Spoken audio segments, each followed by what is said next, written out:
So if you're not on Slack, then you should be on Slack. This is the URL. You have to go to join. Okay. You will let those people know. Great. So last time we talked about supervised learning.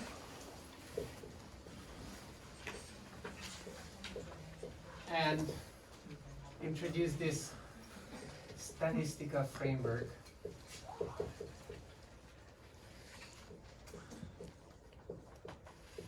For supervised learning.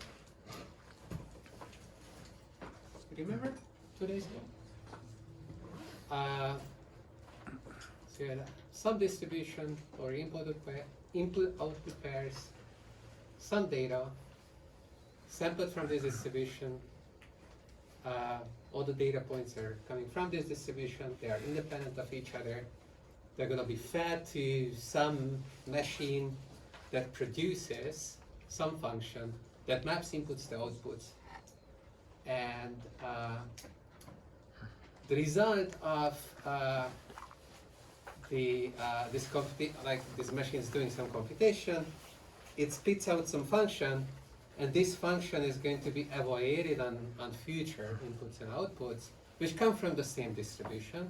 The distribution is unknown, and so the designer's goal, statistician, machine learning, people taking this class, these type of people, their goal would be to come up with some algorithm that achieves a small expected loss on future examples, no matter the distribution. So we want generality. We are computer scientists, so we don't take no constraints, restrictions, whatnot. Problem is that you'll run into trouble with this approach. The first problem is that, as I said the last time, there's going to be trade-offs. Like maybe it will be hard to say what algorithms works best, because an algorithm might work well on this distribution, might not work well on this other distribution, and there could be another algorithm which does it the other way around, and like, no, you want to choose, and you will be in trouble. So a lot of the discussion is about how do we choose if we have this impossible problem at the end, and how do you think about just like this problem and designing solutions.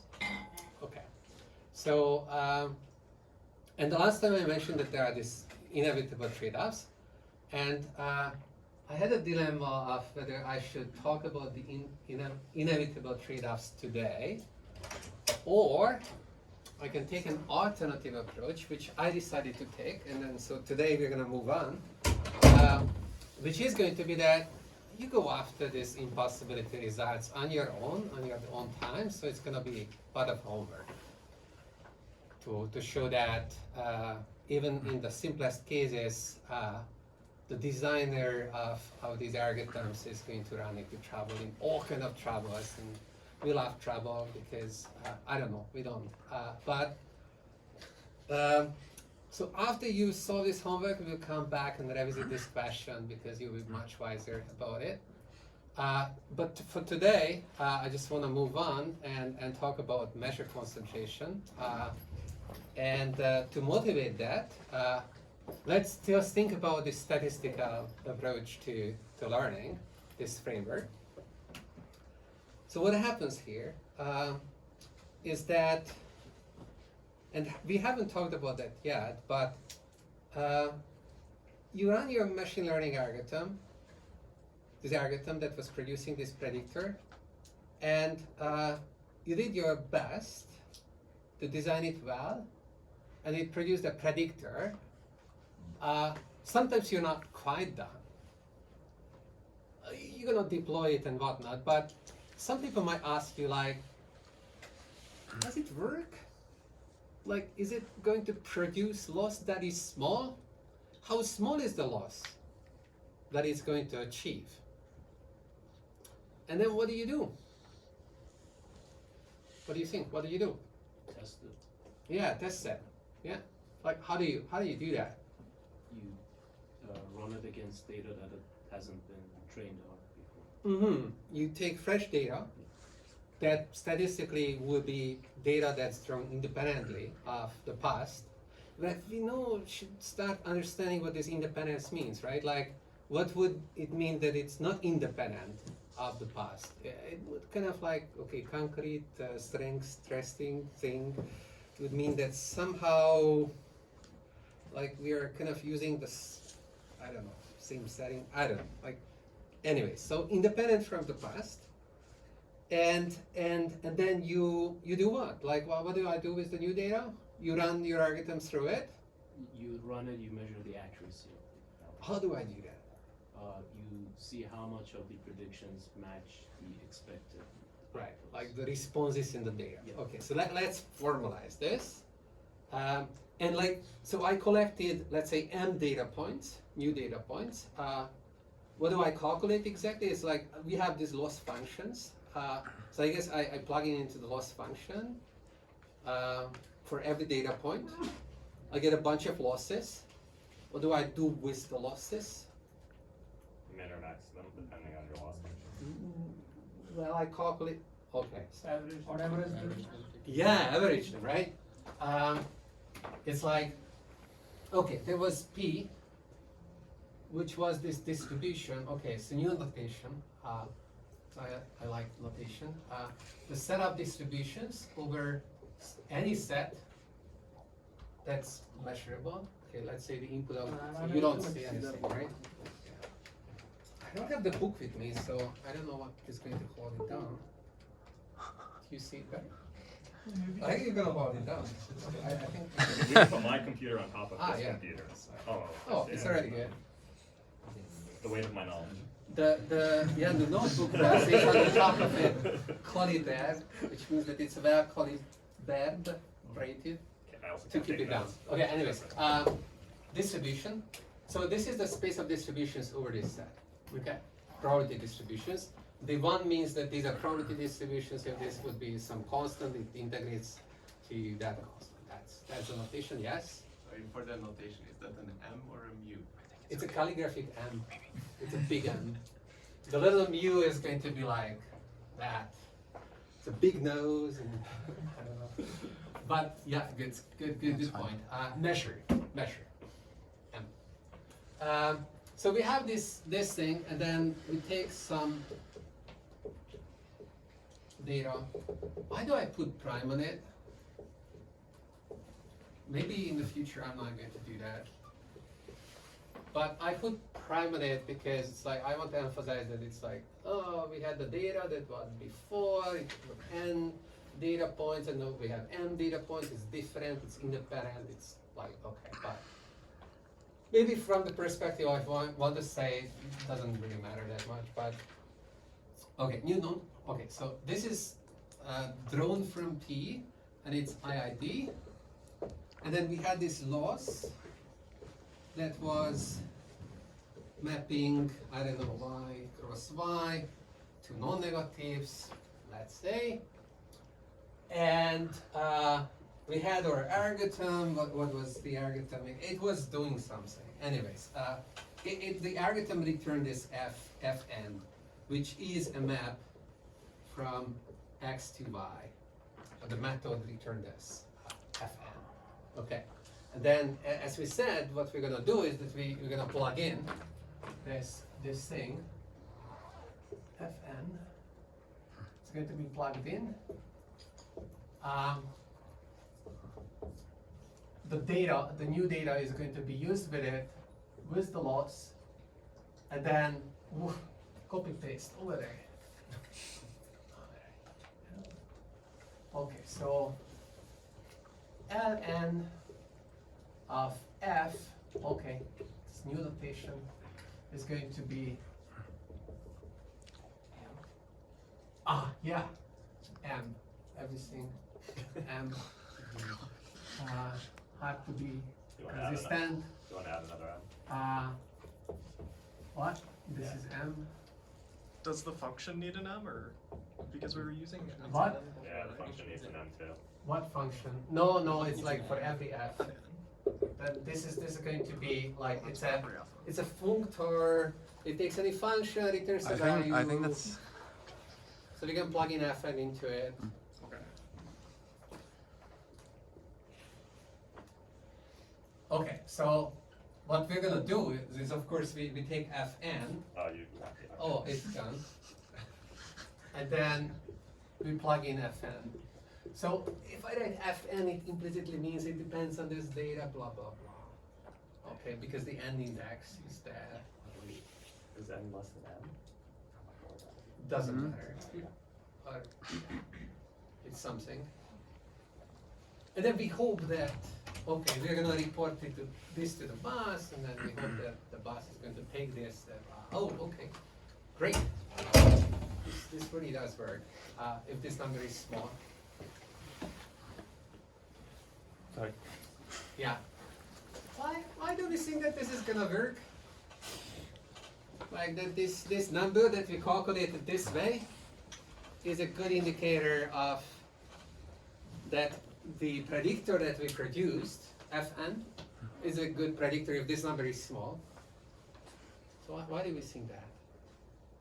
I guess it should eventually be close to the true mean, like the true expected loss. So maybe one reason And the thing you care about is hopefully the true expected loss. One reason is that we hope, so what's the true expected loss? What was that? So there was this notation of L of Subs- any F, I guess we had a subscript and P. that was L of f of x, y, p, dx, dy. So that was the expected loss of this predictor. And then somehow we believe that it would be good to minimize that. or I guess keep you it also small. had the notation with like the subscript P, just to be the same. Like L Yeah, subscript I'm P. suppressing the p now. Okay, because you had another. Huh? You had like a different L in the last lecture. There was like two L's. There was an L subscript P, and there was just an L, and the L was like the expectation over all. What was Yeah, it? I'm, Something- I'm abusing notation. Okay. Get used to it. What was the difference? Don't get blocked out too much, but I mean, like, you should be clear. But okay, so I'm defining this L and like it's the Mhm. expected loss Yeah. for all these functions, and the original purpose of doing all of this was supposedly that we're gonna design this algorithm that's going to make this expected loss very, very small after seeing so many training examples and then doing the right things. It produces the predictor, and we hope that L of Fn is small. Okay. That's what we hope. Okay. And now, okay, we are measuring Lm, and that's not Lf of Nm. The two might be different, but lucky for us, maybe they are not different that much, because it's flat set. Maybe there is a relationship between them, and one possibility is that, okay, given Fn, the expected loss, this Lm, and this is a true statement, is equal to L of Fn with probability. So this is the shorthand for V prob B. Okay, is the expectation over the data the m data points you see? You can keep asking. Sorry, no worries. What's the expectation is over? Yeah, that's okay. It is okay. The expectation is over everything except what you're conditioning on. So working backwards, what are we conditioning on? Oh, well, the function. Okay, so then the expectation must be over the data, the new data, the test data, right? Like this was test data. That's right. So I guess this could be a paid question too. Like it's good to good to make it think of like, how do you think about this condition expectation? This is the meaning of this condition expectation that, okay, Oh. you just take expectation over the training data. Wait, this is expectation of the training data? No, Testing, testing, okay, testing. yeah. And okay, so this should be a homework So if it were discrete, it would be a cell. because it's like yeah, it's. So when is this true? Well, this is going to be true if LF is finite, which we are gonna assume, or L of Fn is no, it's L. The expected value of L of Fn is finite. Then it follows that this holds. It's like there are some technical conditions, but okay, how does it work? Like you move it inside, and all of these losses take this value where you replace F with Fn, and then you're done. It's kind of, yeah. Yes. If never mind. Sure. Okay. So this is random because Fn is random, so I can only make this statement with probability 1. That's good enough. So L of Fn would be the quantity we are interested in. We want to approximate it somehow, and we calculate this L of M, Fn. This is the test loss, and we find that the expected test loss, given the training data or given the predictor that we found, gives you the value, this unbiased estimate. And when some expectation matches the value that you want to get, then people call it unbiased. That's good. Is it enough to convince, let's say, your boss that this is a good predictor? And if not, what could go wrong? Okay, what is that? How much data do you need? Wait, first there. Long tail problem. Or like, Yeah. did you say it? On some of the samples, you perform very well, but on a few very small number of samples, you perform really bad. Yeah, somehow it has to sink in that this is random for multiple reasons. This Lm of Fn, it's random because of the training data. You can't do anything about that, that's fine. But it's also, well, okay, you can't do anything about the whole thing, but the training data, it's like, yeah, you just have it and like you fix it, and so after that, like there's nothing much you can do about it. With the test data, well, you were choosing it independently of the training data. You can get very lucky with the test data, and somehow it's kind of like makes your numbers look great. Even if I have a fixed function and I plug that into this Lm, like the fixed function f, like its expected value matches the true loss of that function, but it's a random thing. It has a distribution, so it has a spread. I can plot it or imagine that, okay, what is the distribution looking like? So histogram, right? Like you could draw these samples many times, you plot a histogram or something like that. It's gonna look like, I don't know, like maybe like that, and then, okay, so this is, on the x-axis there is loss, and this is like frequency or something when you're plotting histograms, and then maybe you see a bump here, like that would be really bad, right? And when you only have one test sample, you will get something here, or here, or here, who knows where. Every time you would draw the test sample, it would be different. So like, what are we doing with this? Like report LM and then like go on, like, oh, maybe you got lucky and then you got a small number. The distribution could actually be like, if you only see this number, why couldn't the distribution be like that? It could be like that. You were just lucky, like you're seeing a number in the tail of the distribution, in the lower tail in this case. So how can you tell your boss that I'm pretty confident that this is working? What do? We take multiple tests, or sorry, like multiple training samples to try to see something that's similar to the actual loss, like average it out to those? I think that might be a good idea, right? Like, if getting task samples is free, you take many of these samples, you plot the histogram, and then as the samples number of samples that you're taking goes to infinity, you get the truth. Maybe the only problem is it's a bit expensive, but actually that would tell you the truth. So I think that that's okay. That's one way. I think that's a good way of thinking about this.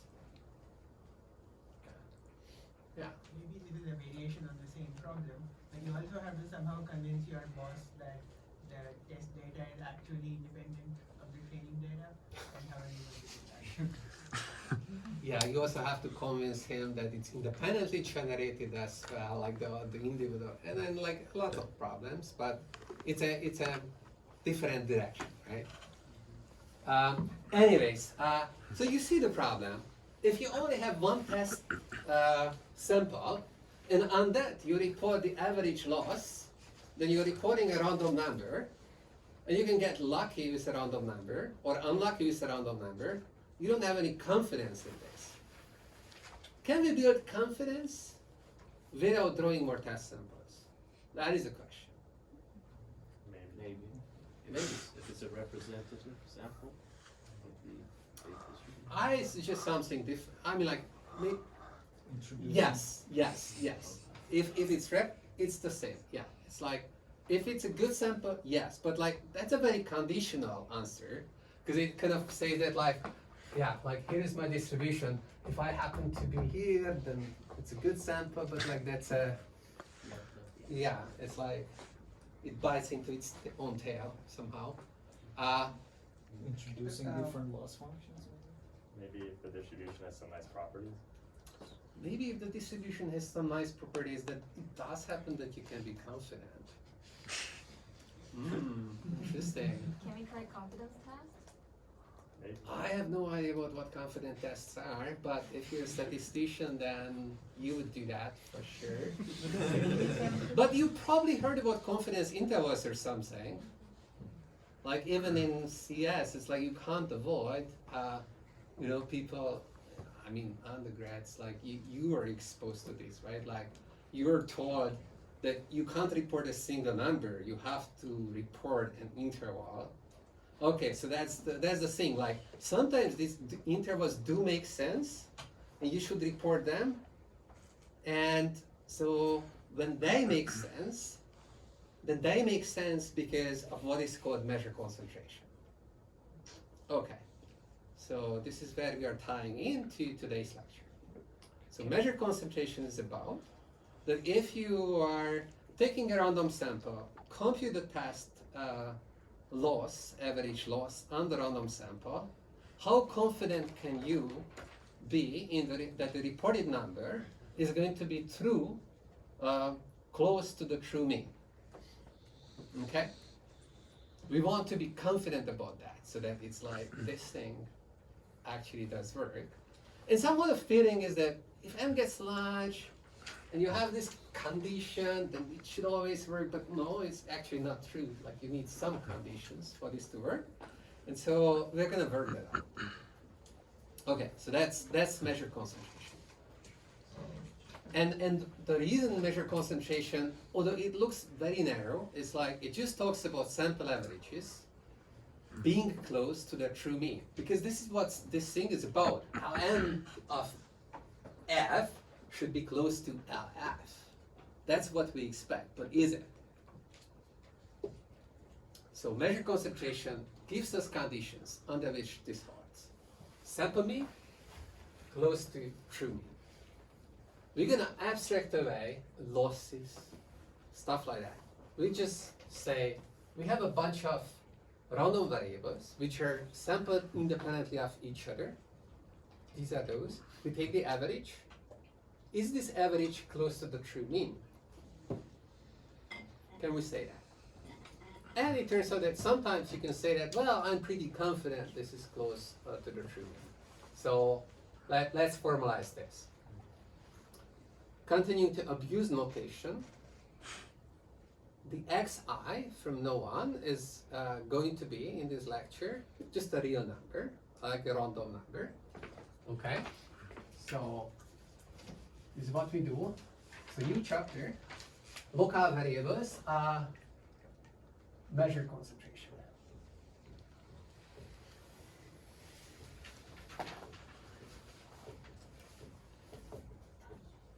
I should split this, maybe. Yeah. So let's take an IID sample of real value random variables.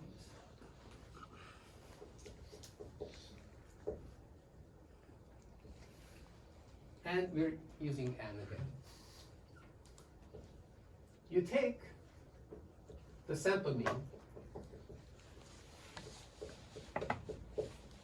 assume that the mean of this distribution exists.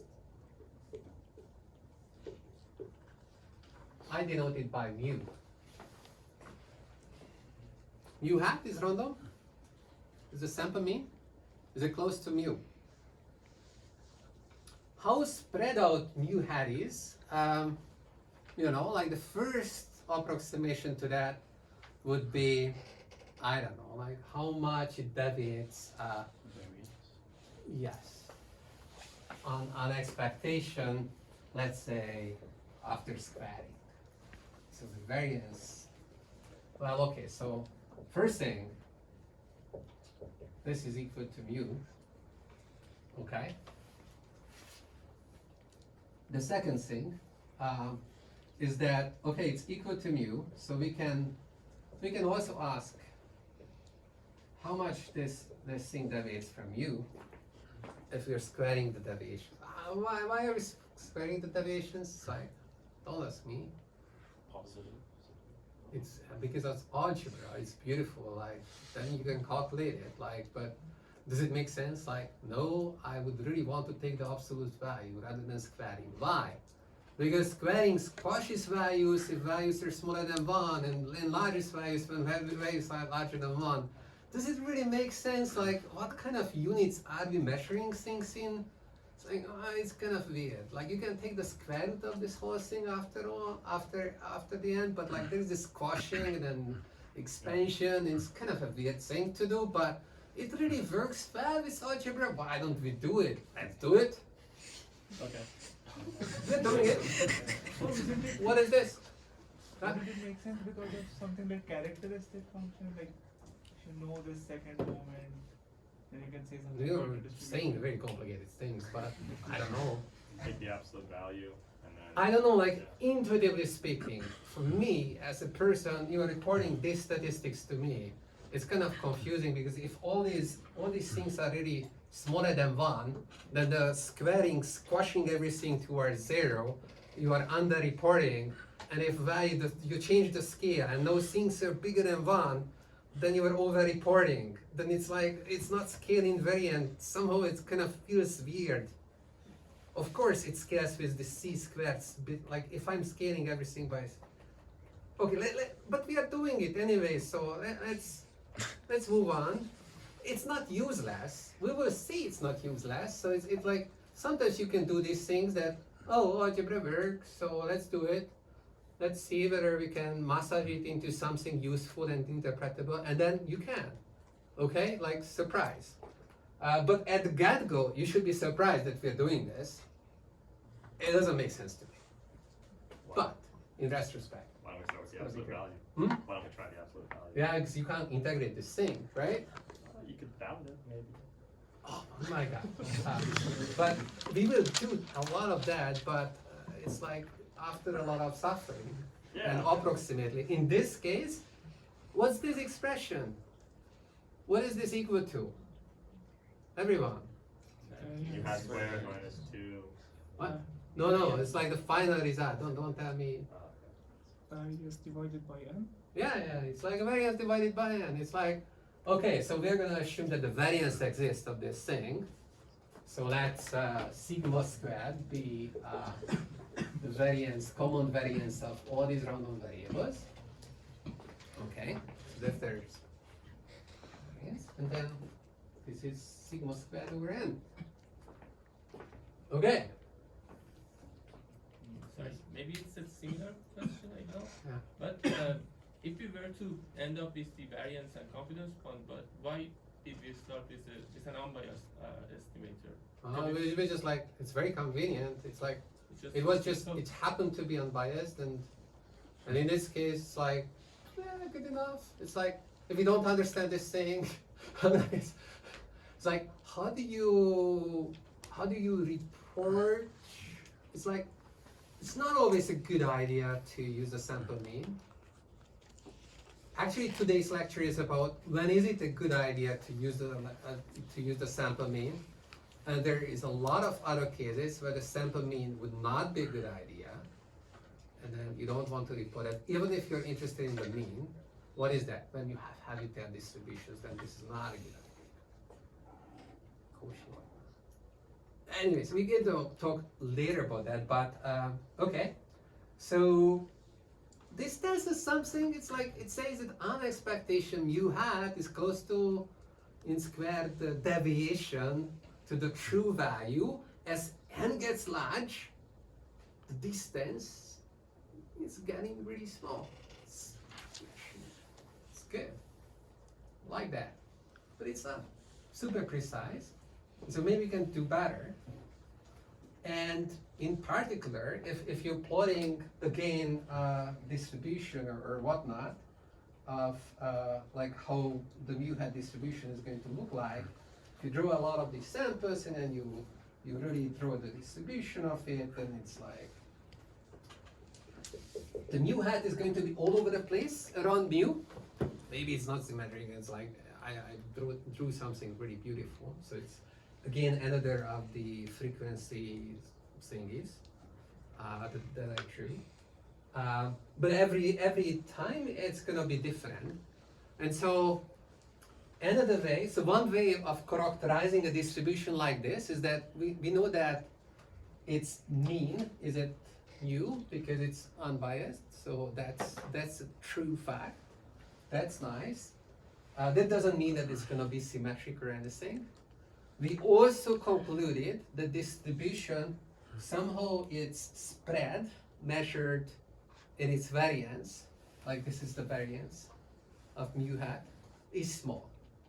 This is sigma squared over n.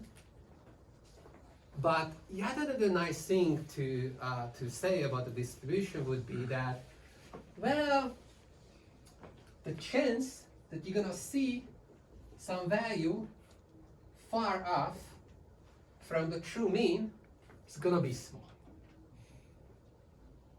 So if you take the true mean, you add something to this, the probability that you're seeing mu hat above that value is gonna be tiny.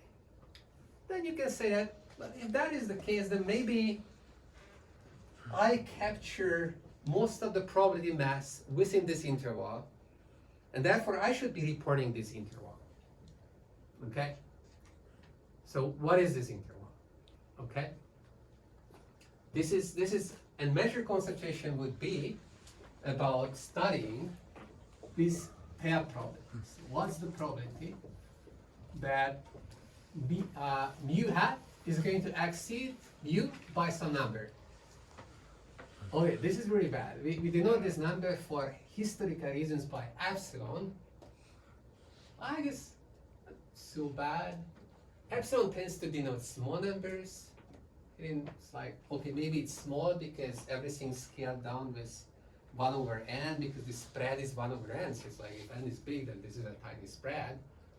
So, but like, okay, epsilon is just like in the tails. Or, anyways, don't read too much into that. Epsilon is just a number. So we want to know how big these are. Can we upper bound this? If we can upper bound this, then we can report back mu hat minus epsilon and mu hat plus epsilon. And we know that the probability that mu lies in this interval and this is tiny, then this is 1 minus tiny, 1 minus 2 tiny, which is big. Very useful calculations. Good theory, right? Not too precise, Good but, theory. but this is how it works.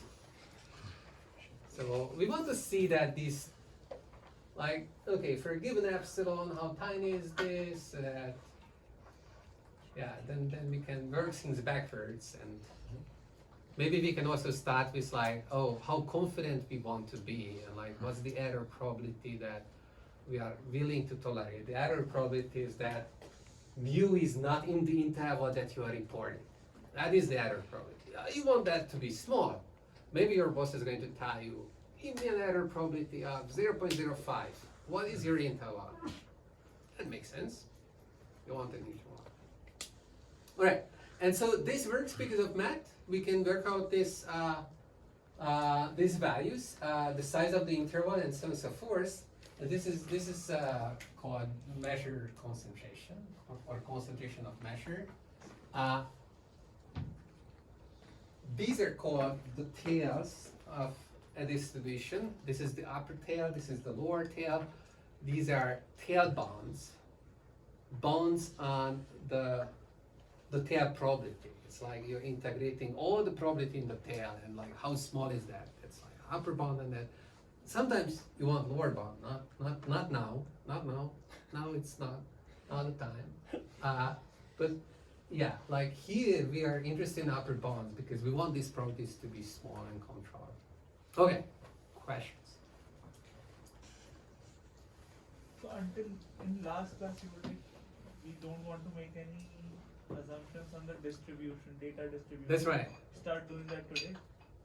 I mean, yes, and then in the homework, you will see that you really have to do that. Like, there's just not a way of avoiding anything. So today, in order to get any sort of measure concentration, we're gonna make all kind of sacrifices on our distributions.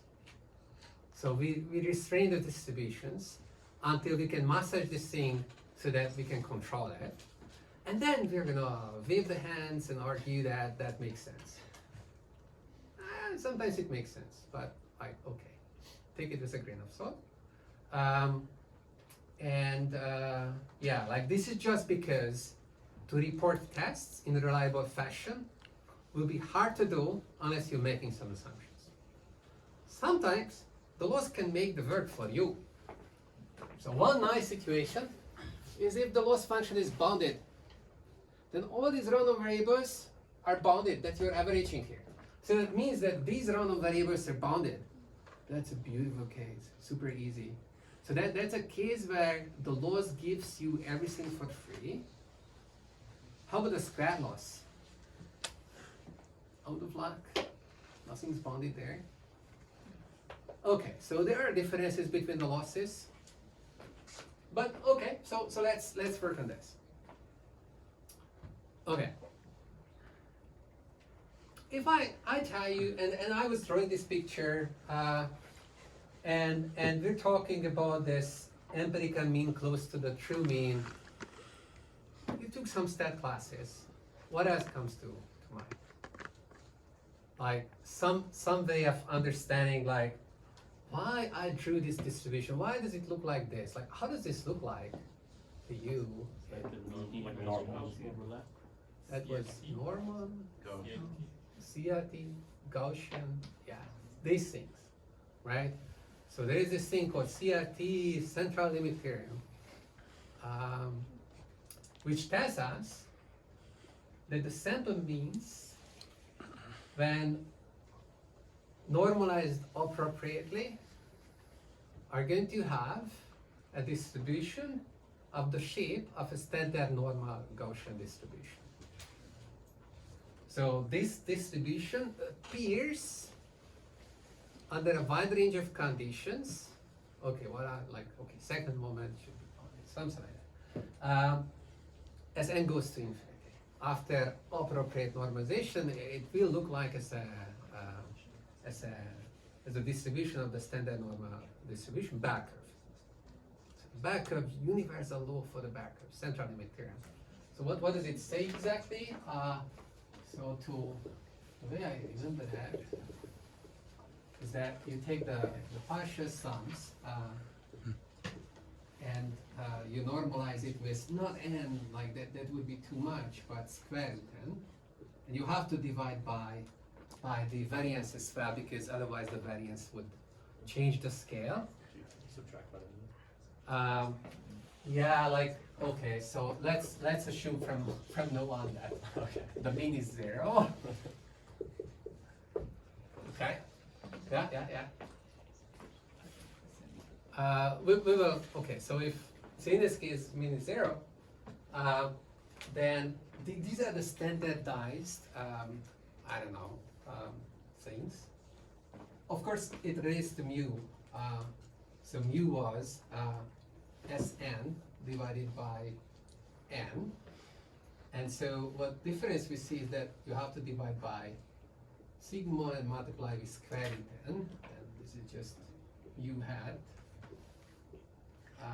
multiplied by square root n and divided by sigma. Okay, it's the same thing.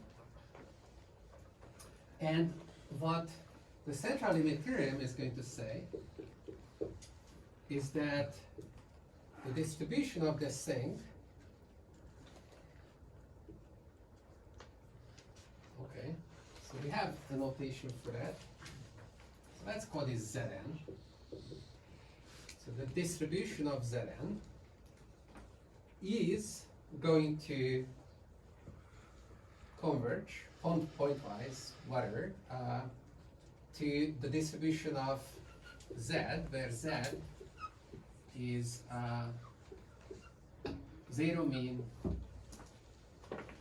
variance of 1, standard normal distribution.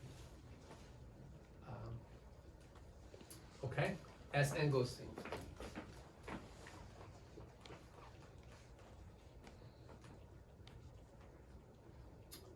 And we know exactly how this looks like. So maybe as a first approximation, you can just use this to get the tail bonds. Okay? So, And this central limit theorem holds for all distributions with bounded first and second moments? yeah. Okay, that's the only assumption we need for this. Do you I don't know, I'm asking. You need a, I don't know, maybe the third moment needs to be finite. I don't know. There is, oh, what? Very yes. Lindeberg condition. So there is something about the tail which is like the weakest condition under which you can make it work. You can look it up. I forgot. This is the difference to probability theory and like what I'm doing. Those people really do care about nailing it down. They did it. You just have to look it up if you need it. The third moment finite, definitely enough. Second moment finite, not quite. You need something called the Lindeberg condition, but that's it. It's like some strengthening of the second moment is finite condition. This is just like some truncations and like, I don't know, some But this some is like, summability is, yeah. but this that's holds for like a lot of distributions. Like, It's like, yeah, very true. Well, it's not for all the distributions, yeah. so it doesn't hold if you have heavy tails. Anyways. Do you need the IID assumption here? Do you need the IID assumption? That's always hard. Yeah, it's like we are in this IID world. But what if you just have independent? The central limit theorem doesn't need independent, like doesn't need a lot. Like you can weaken it in other ways. Like it will work for correlated random variables. It will work for non-independent variables. You have to standardize differently, but it kind of works. Like it's like there is a whole big literature on generalizations of it. So it's not really a narrow phenomenon. But here we are just in the IID case. Yeah. So I think that the question was under the IID assumption, and the first, second moments exist. What else do you need? Wow. That and You it's like- need something. I was curious, is this one of the weakest, like, is this one of the most general type That's of right. concept? Like, we Yeah. can't do much better than this, Yeah, maybe that's yeah, my question. Yeah, that's right. Okay. Okay, it's a little bit too much. So- We're gonna narrow these distributions like crazy compared to the scope of CRT. Maybe I meant better as. Okay, what? I meant like we can't weaken the assumptions much more than this. Yeah, we will not even come close to that. So the distribution of the standard normal of the variables everyone knows centered at 0 looks like that. So the density is e to the minus z squared over 2, and there is some normalization. Okay.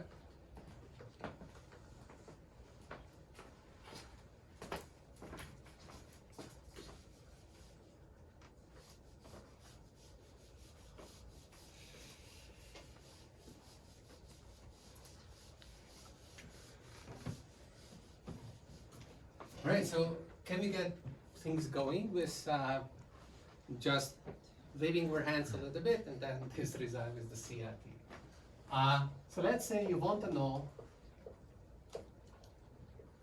this. Okay. So this probability is the same as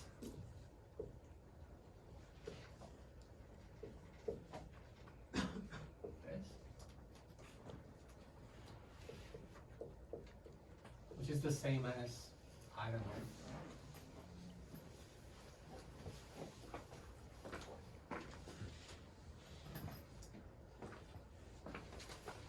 Using. Square root n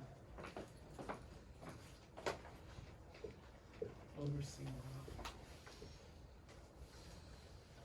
Multiply both sides by this. Okay? And so now this is a tail probability approximately of z. So this is going to be like coming from CRT. So this is CRT, n goes large. I don't know how big is the gap here. We can talk about that. But as n gets big, these two things are close to each other. And I can replace this with just z. This is what CRT does. Okay. Let's calculate this.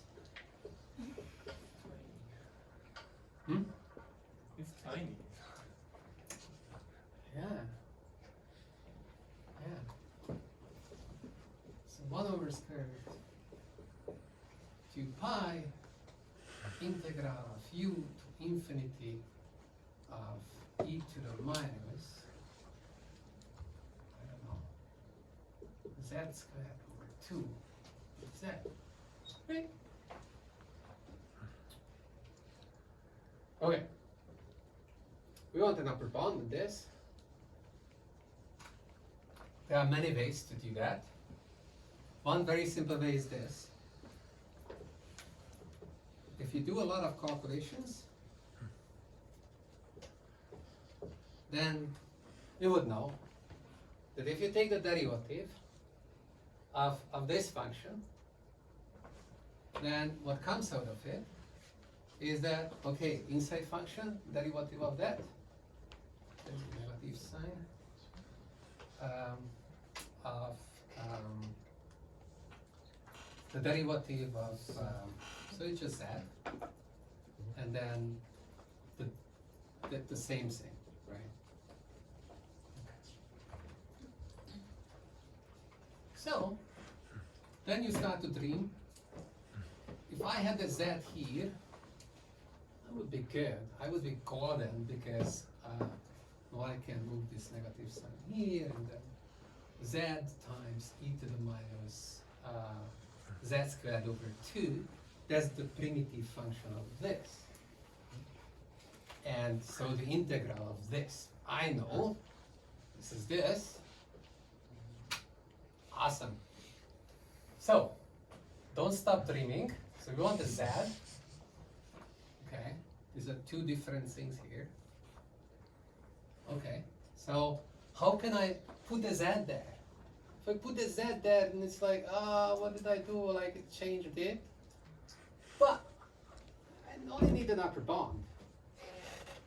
So I can put in any number in the integral that's greater than or equal to 1. How do I do that? Well, I can put Z over U. That's almost as good as Z.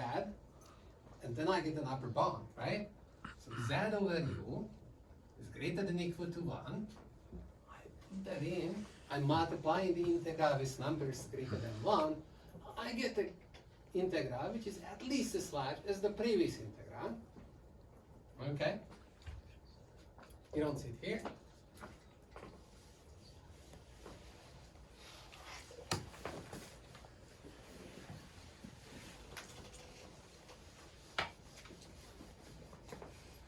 Okay?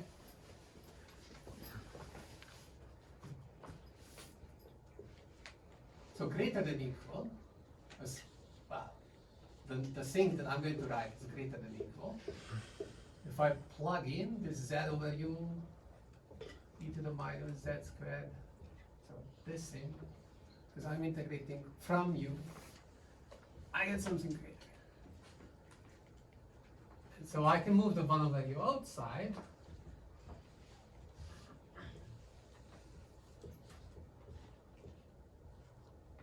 I put it under the square root for I don't know what reason.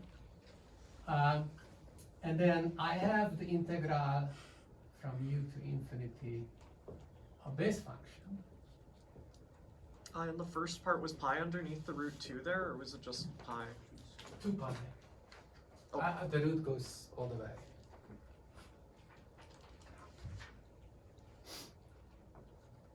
Okay, okay. So then, okay, the primitive, like this is minus this, and then u to infinity, and this is, I don't know. Okay, so plug in infinity, you get e to the minus infinity, that's a 0. It's a 0 minus, oh, that's a plus. Plug in U. Okay.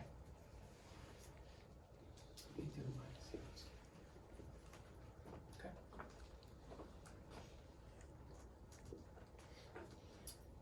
And it's indeed, well, okay. So now we need this, where U equals epsilon times square root n over sigma. So our calculations B was that this thing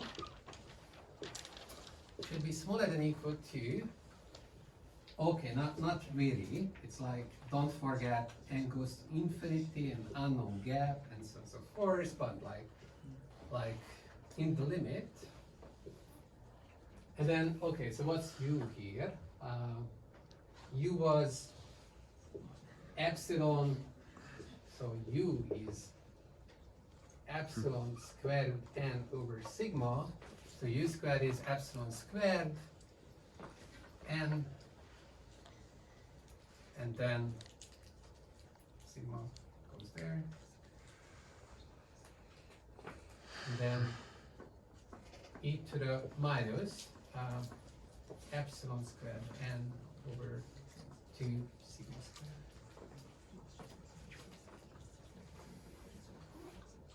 Okay. So as n goes to infinity, this is getting tiny. For any fixed epsilon. Yes. Except for general U, like what happened if U? It was U positive, right? Like it's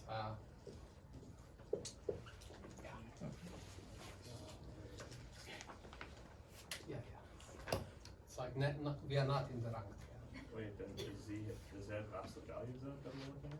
No, just that. Well, I mean, okay, so that was, okay, so do I actually need this? Yeah. Set So over C over here. U is larger than 1. Well, you shouldn't be 0. What? U shouldn't be 0, and then I also used, yes, that 0 value is greater than equal to 1. Yes, it's like U was positive. Yeah, that's where I use it in my. If you want to know the other tails, it works the same way. But like you can't really cross the 0 with this argument. It makes no sense. Like you shouldn't be able to control those probabilities because like there is a big probability mass is like around 0. Okay. Okay. Yeah. This is what's happening. As n goes to infinity, it's kind of like wishy-washy now. So for large n, we expect to see tail probabilities of this size, or we wouldn't be true to what is happening in the central limit theorem if we can believe that in the central limit theorem, like we were taking this like approximately equals thing, that what we are ignoring here is a small error term compared to what was over there. Is it? There is a theorem that says, Berry-Essen theorem, that says that the difference between these two sides,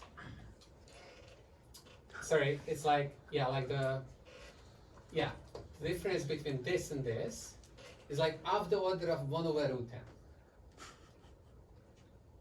n. A little bit hurts, because now, like, we hope to see very tiny probabilities here, because in the exponent you have e to the minus n appearing. That goes to 0 very, very quickly. And then, okay, like there's this 1 over root n, like that helps even more. But in the central limit theorem, Berry-Essen says you that this gap is not larger than 1 over root n, but some other people say it could be as large as 1 over root n. Simple examples show that. So that kind of like tells you that, careful. It's like maybe the central limit theorem is not going to give you everything. So if you really wanted to firm this up, you wouldn't really get these exponentially small tail probabilities from the central limit theorem. So for this, basically what you need to do is that you have to go back to the proof of the central limit theorem and then remove the parts where people taking limits. So that's what we're going to do. Okay. Yes. So like in the actual limits of infinity, like central limit theorem will hold and will have a Gaussian distribution, and that is also going to be 0? What is going to 0? Like for the Gaussian distribution, everything works and everything is exact, right? So if I started with Gaussian distributed random variables, sample average is Gaussian distributed, this calculation gives you the true answer. For all other distributions, it's kind of an approximation. We know that for some nasty cases, it's a bad approximation. I'm like, so I guess with the bad cases, you don't get exponential decay, you get 1 over root n decay. Like that's what the variance it's like, it's the old story always that you take Bernoullis, whose parameter is tied to the sample size, and it becomes small as the sample size gets large, so that in the limiting distribution is more like sub-exponential, not like this sub-Gaussian. Like this is called sub-Gaussian because in the Gaussian distribution we have this exponentially decaying tail with the square of the distance, or like z squared is replaced here by epsilon squared. That's the deviation from the mean. So it's like e to the minus squared deviation from the mean. That's like the sub-Gaussian distribution. And the bad cases would be then when this is not happening, like Bernoulli with this bit set up. So I'm just trying to imagine this infinity limit. Here we had the n has to go to infinity for like the central limit theorem to hold. Yeah. And then these would follow, and then we have an n, the same n in the final result. And it's weird, right? Like you can't do this. Like you can try to normalize it, you can make it a rigorous statement and so forth. I'm not going to do it. maybe for example if epsilon and sigma were tied to n, then this Yeah. would be So yeah, like be careful because what I'm writing on the board is literally kind of doesn't make that much sense because of this weakly equal. Because here I let n go to infinity and in the final result I have n like, no. You can firm it up, but it's not worth it because we're gonna do something better. Okay? And what you would get from the central limit theorem is not competing with these alternative approaches. At least in some, there are some cases when it can't. All right. Okay. So what are the alternatives? So the alternative is to make some stronger assumptions. This was true under very weak assumptions, or like what would you get if you firmed this up would be true under weak assumptions under distributions. But now the assumptions are going to be stronger.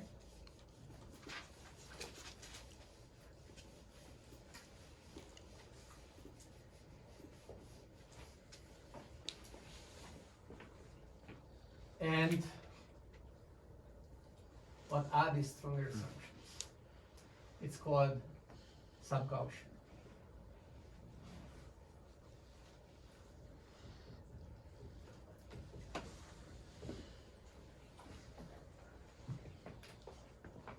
Oh, by the way, what this corresponds to, what I'm doing today, is chapter 2 from Tom's book, and it's a tiny subset of that. So he's explaining a lot more. So I will probably come back to this. I haven't decided whether it's next week. We're gonna cover what's the data between what is presented today and what he's doing. Or maybe when it becomes appropriate for, we want to apply some of the things that he is deriving, which goes beyond this, what I'm doing today. Well, we'll see whether, I need to figure out which order makes more sense. Okay, so what is this sub-Gaussianity? We want to capture somehow that the nice distributions for which these sub-Gaussian Thiel inequalities of this type can be proven. So the inequalities that we want to see have this property that the sample mean exceeding the true mean plus epsilon is exponentially smaller with epsilon raised to the second power times n divided by some constant. And then maybe there is some other constant there, which is not essentially modifying the results. And okay, so the story goes here as follows. So we start with two basic inequalities. The first inequality is Markov, and that's the only inequality according to some that you ever need, anyways. What does it say? It says that under no conditions, this holds. Okay, I'm writing in such a way that I can make it the most extreme statement about it. No conditions. Well, what do I mean by that? It's like I allow the expectation to be infinite, then it's valid, right? Like it's like the probabilities are bounded by an infinite value. That's true. If it was the expectation on the right hand side was finite, it exists, then it says something, maybe, right? And then you need to prove it. But then you can prove it. Okay, so this kind of, it's a tail inequality, kind of like, is there a tail? Like, we wouldn't say anything about the x, it's just like an inequality. If x was, I don't know, centered around 0, but it's a tail. It's like, it says that if you have any random variable and it has a finite expectation, then as you are moving away from 0, the probabilities in the tail cannot be too large. It is a tail inequality without using anything, basically, except that, okay, this should be an integrable random variable. It's kind of very cool. And you have one line proof. Okay, Chebyshev.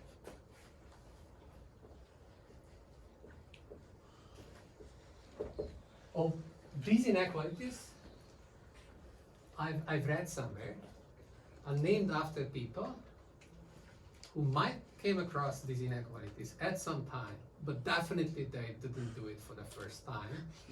And it's just a random permutation of these names, but we want to honor all these people because they were great people, so it's like we just randomly assign these names to these inequalities. I don't know. Good stuff. Okay, what does this say? It is way more specific. It says that like, let's take x, and the mean of x is mu, okay? Then the probability of deviating from the mean by an epsilon is smaller than equal to the variance of x over epsilon squared. So again, it's the same story. So now we brought in the mean, and we can prove this by just applying Markov to the square of this thing. It's just Markov. So yeah, like Tom goes way further than this, because all the inequalities where you have some function of this, a Markov inequality, sure. Chebyshev is credited with this great discovery. But he still defines Chebyshev's inequality. Yeah, because it's okay. Anyways, but it's a little bit discredited now, right? Because it's like just a subset of the Markov inequalities. Anyways, so it also tells you that epsilon gets large, this gets small. That's good, and only the variance needs to exist. Of course, this inequality is also always true in the sense that if the variance is infinite, it doesn't say anything. So That's fine. I guess if epsilon's greater than 1 and all your moments exist, you can get like really tight concentration from Markov. Now, yeah, like you could say that, okay, Chebyshev had this great idea of taking this to the second part. How about taking the third part, and then that will be called all-axis inequality, or whatnot. And then we can all pick a natural number in this class and have our own inequalities. Who wants to go next? So that gives, in a way, it's like in terms of like the dependence on epsilon is become epsilon squared because we were taking a square here. And that decays faster than 1 over epsilon, so it's a better inequality for larger epsilon. Maybe this constant was blown up a little bit, but who cares, it's just a constant. So it's like, and so now we want to compete with how to get the best inequality. It's like you choose a natural number, then I go, and my inequality is going to be better than yours. Well, assuming that Good next on that. moment is finite. Yeah. Okay. All the moments are finite. You set the stage. Yeah. You set the stage. So then I think.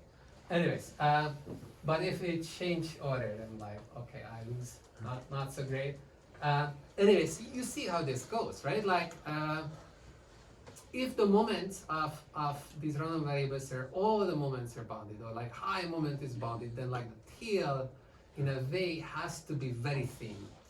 It's like thinner than all polynomials. Thinner than all polynomials, that's like the only function that's thinner than a polynomial is an exponential function. No, but okay. Somehow that's happening. Okay.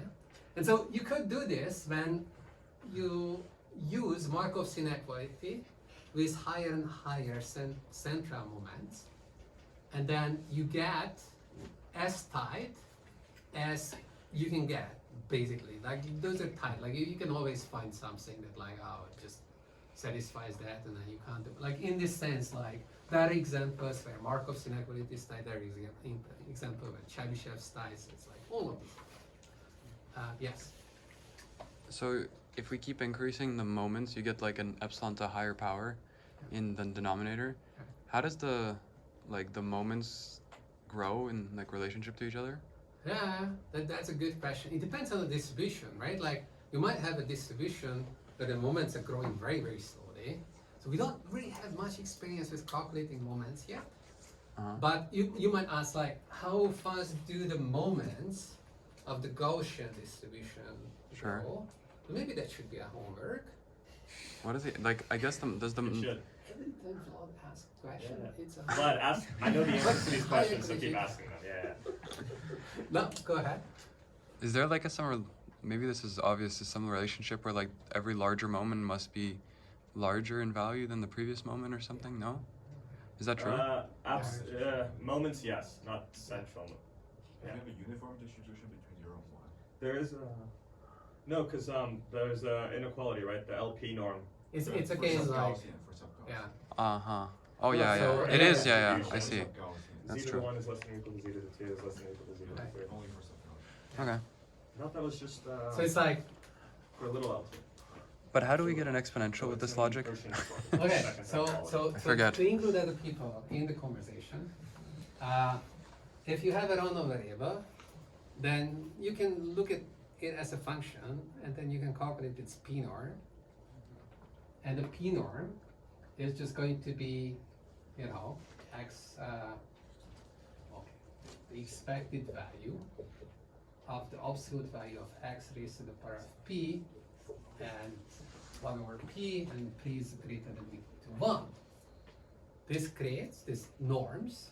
You can prove that there are norms on this function space, and they have the relationship that this is smaller than equal to this,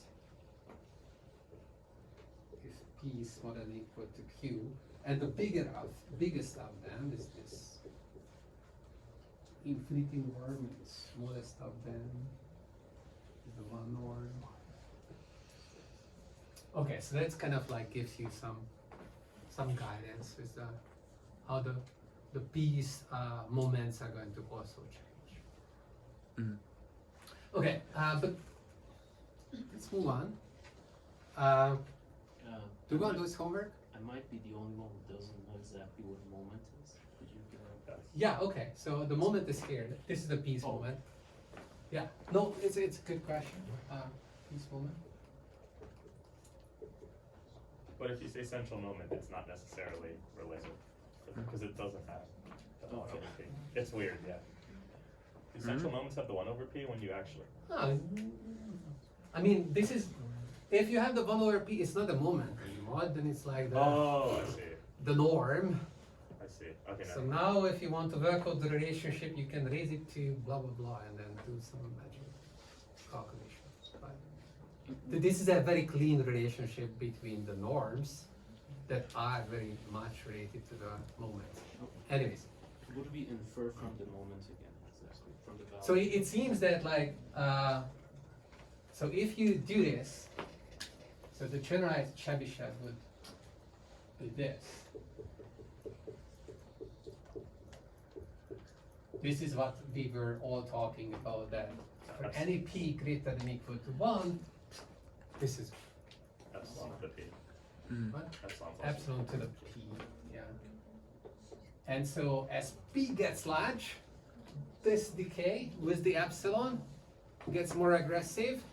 As Yeah, like I had a counter example. Like, I had an example where you have uniform distribution between 0 and 1.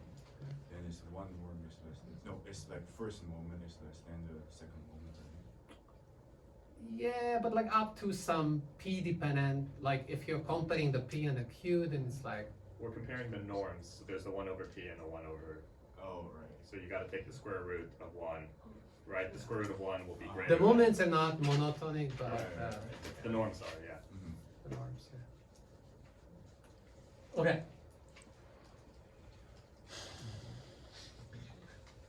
Okay, so we could do this. This is one way, and in a way, the inequalities that we're going to do are not going to be better than the inequalities you can get from optimizing p here. Yes. Yeah, so what exactly is this sub-Gaussian nitty? Yeah, like we have 4 minutes. Okay. And it seems that definitely this is going to drag to the next time. So this is just,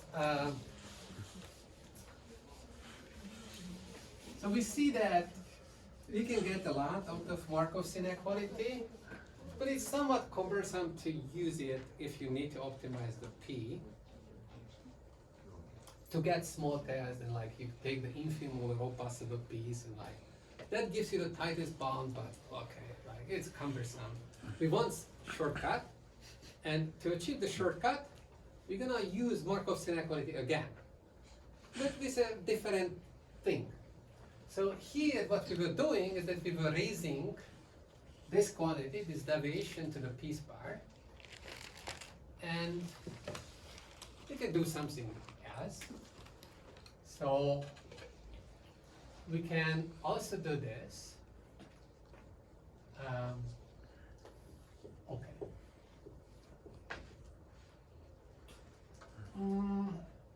So just one side inequality, okay? So,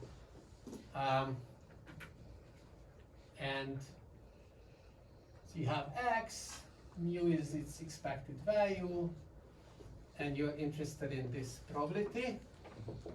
Then what you do is that, okay, you move the mu to meet the x, and then you can multiply with the lambda.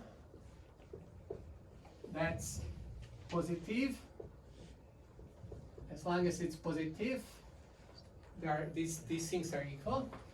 And now you can raise it to the exponential. In a way, the exponential function together with this lambda is emulating all the moments. And this holds because exponential is monotonic. And this holds because the exponential function is monotonic. So these are equal. And now is the time to use Markov.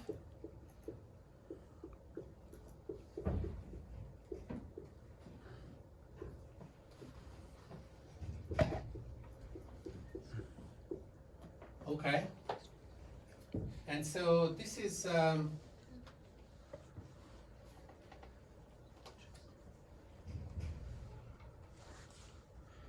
is what you get. And then if you calculate this quantity for Z, which was normally distributed, so its mu is 0, so to get some inspiration.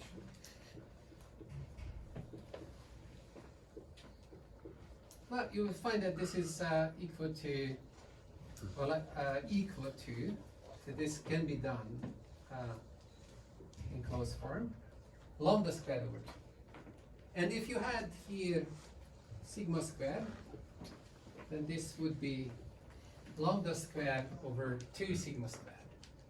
So that's like the Gaussian functions. The Gaussian distribution has this property that like this expected value is equal to that. Okay? So this is just for inspiration. Why do we do this? Because we somehow want to tie to the Gaussian distributions. So we make a bold assumption. Okay. The bold assumption is going to be the sub-Gaussianity property, which is going to say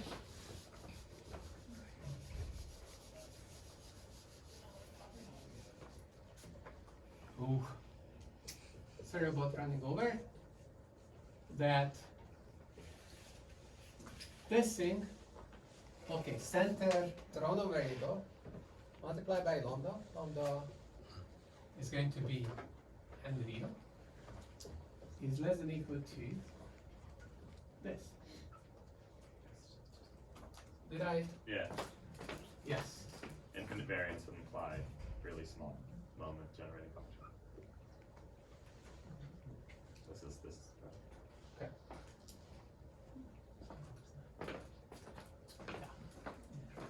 Okay.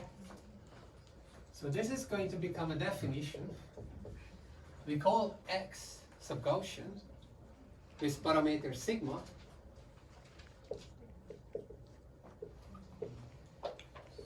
In writing, I just write sigma sub-Gaussian. Sub-Gaussian is one word, all lowercase. Yes. Do we still need lambda to be positive? No. So we say that X is sigma sub Gaussian if for all lambda real, this thing can be bounded by that. It's like taking a leap because this was true for the Gaussian distribution. We're trying to see how far we can get with this. It turns out a lot of distributions we know of, bounded, blah, blah, blah, they satisfy this. Okay, so it's not going to be an empty class. We already know that the Gaussian is in there.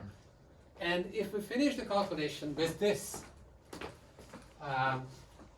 thing, okay, so this, by assumption, is upper bounded by e to the lambda squared over 2 minus, and then like I just write this in the exponent there, minus lambda epsilon, okay?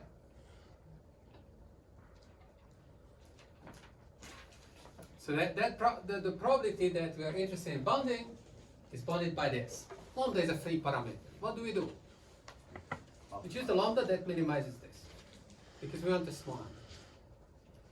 Okay, so what lambda is going to minimize this? Well, you have to think about, this is a quadratic, so have to find a minimum.